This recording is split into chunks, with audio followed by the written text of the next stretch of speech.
ኤቢ እያሰብሽ ያለሽው ገብቶኛል። እኔ አንቺ ልጅ ከአይምሮ በላይ እየሆንሽብኝ ነው። እኔ ምንም አልተሳትኩም። የፈለግኩትን ማስብ ሰው ነኝ እና ደግሞ እንደ ሌሎች ያየሁትን ነገር ምደብቅ የለም። እውነት ነው። እሺ ይኸውልሽ ኤቢ ነው በፈጣሪ ተመርጦ ከጥፋቱ የዳነ ትልቅ ጻድቅ ሰው ነበር። እናም አንድ ቀን ጠጥቶ ሰከረና እርቃኑን መሬት ላይ ወደቀ። ከዛ ከሶስቱ ልጆቹ አንዱ መጣና በአባቱ ተሳለቀ ይላል። ለምንድን ነው ይሄን የምትነግረኝ? አስጨርሽ። ወንድሞቹን ጠራና ነው አባታችን መሬት ላይ እርቃኑን ወድቋል ብሎ ተሳለቀበት።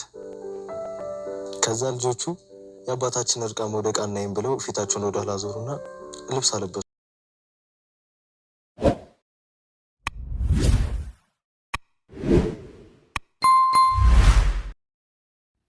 አርጁ እቤት ድረስ ሰተት ብሎ ሄዶ ይገኛል ማለት ነው። ነገር ግን ሶስቱም ሳሎን ላይ ቁጭ ብለው እየተጨዋወቱ ነበሩ። ጨዋታ ይሁን ጥል ይሁን ባይለይልንም፣ ነገር ግን አርጁ በጣም ተናዶ እንግዲህ አቢጌልን አንቺ ለምንድን ነው እማትረጅኝ? ማን ስለሆንሽ ነው? በማለት እንግዲህ እቤት ድረስ ሄዷል። አንደኛው ነገር እንግዲህ ከናታን ጋርም ተደባድበው ነበረ።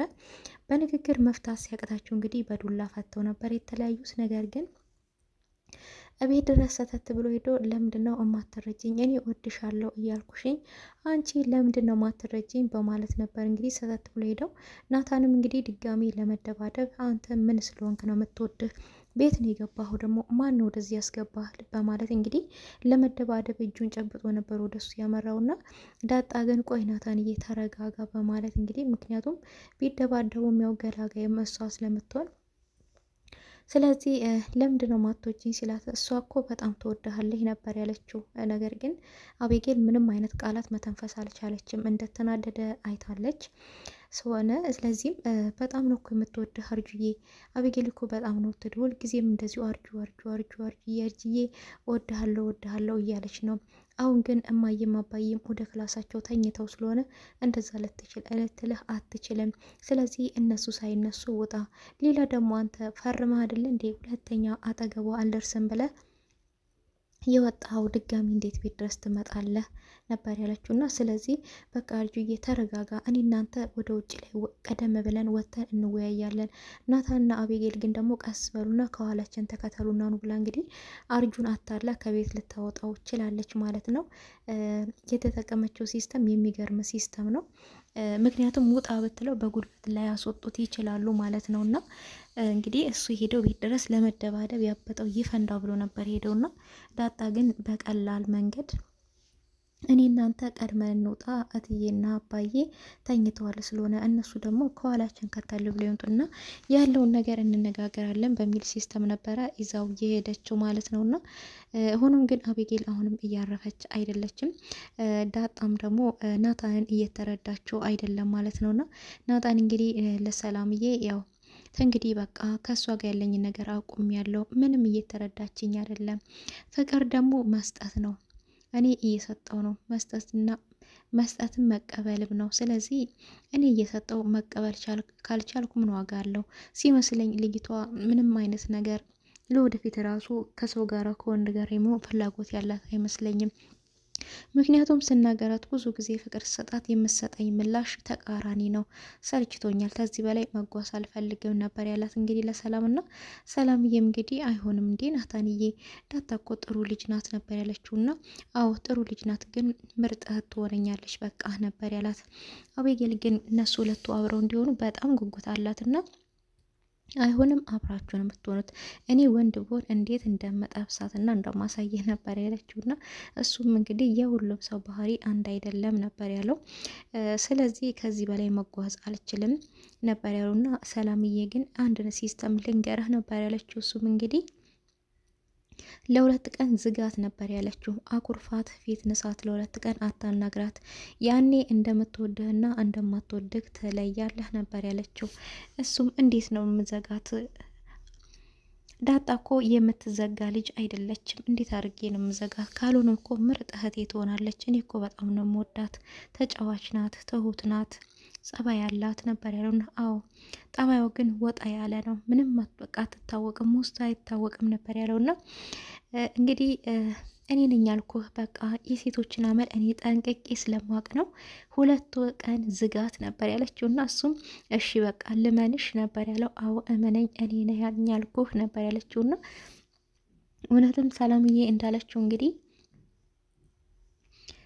ናታን ዳጣን ዘግቷታል ማለት ነው። እንግዲህ ወደ ክላሷም አይሄድም፣ እንደ በፊቱ አይጫወትም፣ አይጠራትም፣ ነይም አይላትም እና ይሄ ነገር ደግሞ እሷን ግራ አጋብቷታል። እና ናታን እንግዲህ ከወይዘሮ ማርታ ጋር ሳሎን ላይ የተጨዋወቱ ነበርና እንግዲህ ወደ እነሱ ጋር ስትሄድ እህትዬ እንዴት ናችሁ ብላ ቁጭ ስትል እንግዲህ ኩስትር ብሎ ዝም ነበር ያለውና ይሄ ነገር ግን እንግዲህ ፊቷን አጥቁሯታል ማለት ነው።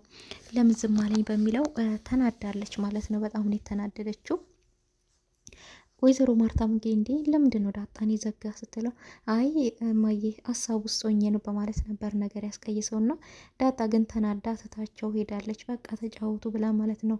ወይዘሮ ማርታ ግን ይሄ ነገር ደግሞ ግራ አጋብቷታል። ለምን ዘጋት? ለምን ለመጫወት መታ ወጣ ሄደች የሚለው ማለት ነውና እንደዚሁም እንግዲህ ወደ አዲስ ቤትም ገብተዋልና አዲስ ቤት እንግዲህ እሷ የያዘችው የመኝታ ክላሷ ከናታን ክላስ ጎን ለጎን ነውና ይሄ ነገር ግን አቤጌልን እረፍት ተነስቷታል። አንቺ ለምንድን ነው እዚህ ክላስ ያሽው ከናታን ጎን ለጎን?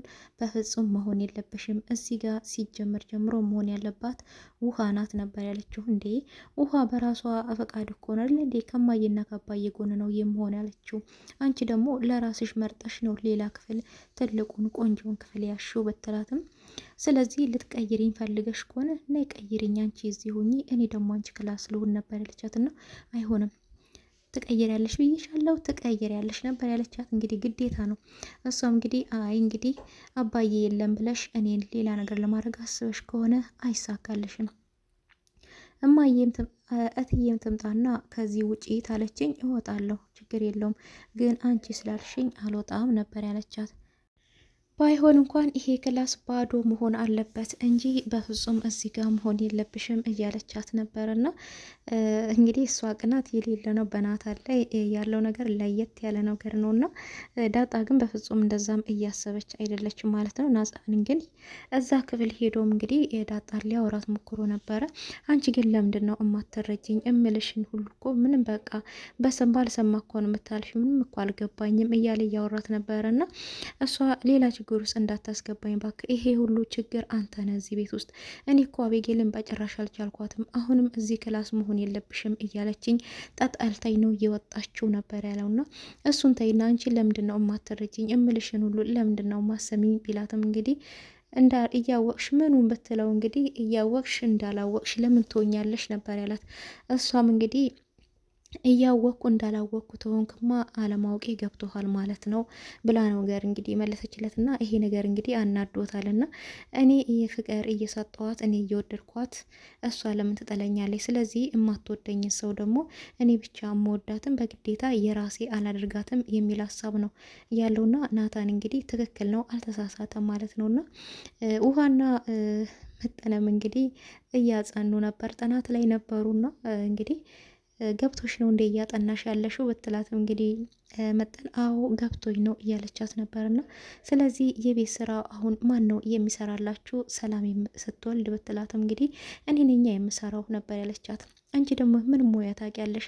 አቤጌልና መጠን ከሆኑ ነው እንጂ ብትላትም አቤጌል እኮ ለራሷም ሰርታ አትበላም እኮ አትችልበትም፣ እኔ ነኝ የምሰራው ነበር ያለቻት።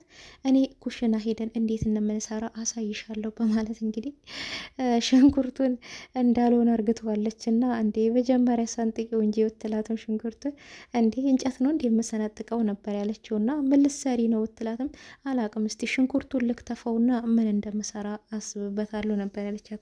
ምን እንደምሰራ ሳታውቅ እንግዲህ ውሃ ባለሙያዋ እንግዲህ ከውሃ ጋር ልበጠብጠውና ልታቀርብላቸው እንደሆነ አናቅም ሽንኩርት ከተፋ ገብታለች ማለት ነው። እና የሚገርመው ነገር ገና ሽንኩርቱን ከትፋ ሳትጨርስ አንዴ አፍንጫዋን፣ አንዴ አይኗን፣ አንዴ ጆሮዋን ማሸት የጀመረችው ሴትነት ሲለካ በውሃ ነው እንዴ ለካ ስላላችሁ እና እንግዲህ እንደዚህ እያጨማለቀ እያለች ሰላም እየትመጣባቸውና እንግዲህ ተቆጥታቸዋለች ማለት ነው። ማን ነው ስሩልኝ ያላችሁ? ምን እየሰራችሁ ነው ብትላቸው እንግዲህ ደክሞሻል ብዬ እኮ ላግዝሽ ነው ያለቻት። እና ሰላም እኔ መቼ ደከመኝ አልኩ? መቼ ያግዙኝ አልኩ? እንዲህ በሽንኩርት ትጫወታላችሁ እንዴ ነበር ያለቻት። እና የሁላችሁ ሙያ ከእናቶቻችሁ ተማሩ ነው ያለቻት። እውነት ነው፣ ሙያ ከእናቶቻችሁ ተማሩ። ዛሬ ልጆች ሰራተኛ የሰራውን ብቻ ትበላላችሁ፣ ባሎቻችሁን ማስተዳደር አትችሉም። ሚስት መሆን አይቻልም። ሰው የሰራውን እየበላችሁ እንዴት ነው ሚስት የምትሆኑት ነበር ያለቻቸውና ግዴታ ከእናቶቻችሁ ሙያ መማር አለባችሁ። ቆንጅናችሁን አይቶ ባል እንኳን ቢመጣ ቆንጅናችሁ ይሰላቸዋል፣ ሙያ ግን ምንጊዜም አይሰለችም ነበር ያለቻትና ስለዚህ ዶሮ ስንት ብልት አላት በማለት በጠይቃቸውም እንግዲህ መጠን 12 ብላለች። ውሃ ግን ዶሮ ምንም ብልት የላትም አባዬ ሲያርድ እኮ በአይኔ አይቻለሁ ብላ ነበር የሸመጠጠችው። ሰላም ግን በቃ ምንም ቢሆን ምንም ከእናቶቻችሁ ተጠግታችሁ ሙያ ተማሩ፣ አይደለም ዶሮ ወጥ ይቅርና ሽሮ ራሱ ሙያ ይጠይቃል፣ ሙያ ለራስ ነው፣ ሙያ ተማሩ ብላለች። እና እንግዲህ አሁን ሴቶች እንደምናያቸው ብዙዎቻቸው ጥፍራቸው የበሬ ቀንድ የሚያካክል ነውና የበሬ ቀንድ የሚያካክል ጥፍረ ተሸክሞ ሙያ ዜሮ ናቸው። ውበት ከላይ ነው የሚያበረቀረቀው፣ ከውስጥ ግን ሙያ ዜሮ ሲባዛ በዜሮ ዜሮ ዜሮ ይሆናል ማለት ነውና በነገራችን ላይ የክፍለ ሀገር ልጆች እና ወደ ሌላ ቦታ ያሉትን ስታስተያዩ ደግሞ ሙያቸው በጣም የተለያየ ነው ማለት ነው። እና ሙያ በልጅነት ነው፣ ሙያ እናት አባት ቤት እያሉ ነው የሚማሩት። እንግዲህ ይህን ምክር ነው ሰላም ያስተላለፈችላቸው ማለት ነው። እንግዲህ አቤጌል አሁንም እናቷን እየቆሰቆሰቻት ትገኛለች፣ ወይዘሮ ማርታን። እሱም እንግዲህ አሁን አባዬ የሌለ ጊዜ ለምን ሰላምን አናፋጠጣትም? የልጁ አባት እንደሆነ ለምን አንጠይቃትም? ባለፈው ከአባዬ ጋር ደግሞ ሲያወሩ ሰምቻለሁ፣ እሱንም ነግርሻለሁ ነበር ያለቻት። ደስ የሚለው ነገር ግን ወይዘሮ ማርታ ምንም አይነት ፊት አትሰጣትም እና ምንም ነገር እንድትነግሪኝ አልፈልግም፣ ደግሞ ምንድን ነው የምንጠይቃት? ምን አገባን ያለቻት። እሷ ትጨነቅ እንጂ ልጁ አድጎ ይጨነቅ እንጂ እኔ ምን አገባኝና ነው የምጨነቀው? ደግሞ አፋጠን የምንጠይቃት ምን ስለሆነ ነው? እሷ ካልፈለገች በግዴታ ምንም አይነት ነገር መጠየቅ አንችልም ብላ ነበር እንግዲህ አፏን ያዘጋቻትና እሷ ግን በግድት አልጠየቅናት እያለች ነበረ የምትገኘው ማለት ነው። እንግዲህ ቆሮ አርግታታለች ወይዘሮ ማርታ። ይመችሽ ብያታለሁ፣ ምንም አይነት ፊት አሰጣትም። ስለዚህ በቃ ከአባዬ ጋር ያወሩትን እንኳን ልንገርሽ ብትላትም በማይገባሽ አትግቢ፣ ይኸውልሽ በአካባቢያችን የሆነ ሰውዬ ነበረ፣ ስሙም ጥሩ ሰው ይባል ነበረ እና እንግዲህ አንዱ ሰውዬ መኪናው ፍሬን በጥሶበት መንገድ መሀል ላይ አቁሞ ሄዶ ነበር እና እንዴት አካባቢያችን መንገድ መሀል ላይ መኪና ያቆማል ብሎ መጮህ ጀመረ፣ መሳደብ ጀመረ፣ በዛ በዚህ ማለት ጀመረ፣ ወከባ ፈጠረ። ሰዎቹ ግን ተው ይቆም ምን ችግር አለው ነበር ያሉት። እሱ ማን ስለሆነ ነው እዚህ ጋር መኪናውን የሚያቆም ብሎ የሰው መኪና መግፋት ጀመረ። ስለዚህ በኃይል ገፋለሁ ብሎ የፊቱን ጎማ ሲነካው መኪናው ፍሬን የበጠሰ ነበር እና ሰውየውን ጎዳው፣ ፍሬኑን በጥሶ። ስለዚህ አንቺም እንደሱ ሰው ነው እንደዛ ሰውዬን የምትሆኙ፣ በማያገባሽ አትግቢ ነበር ያለቻት እና ትክክል ናት። እንግዲህ ናታንም ያላት እንደዛ ነው።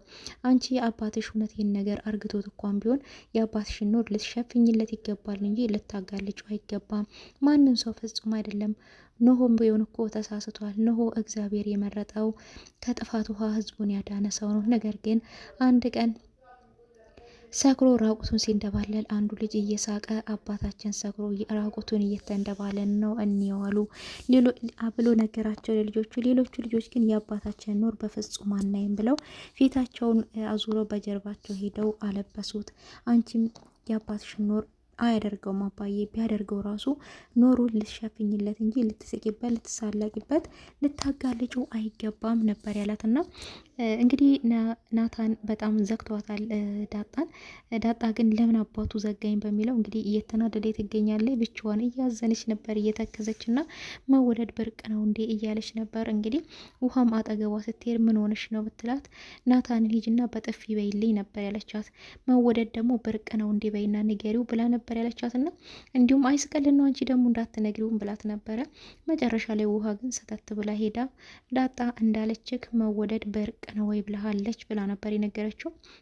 እንግዲህ ቤቱ ሁሉ ተደናግጧል። ምን ይፈጠራል የሚለው በቀጣይ ይዤላችሁ እመጣለሁ። ቪዲዮን ላይክ እያደረጋችሁ ቸር ሰንብቱልኝ።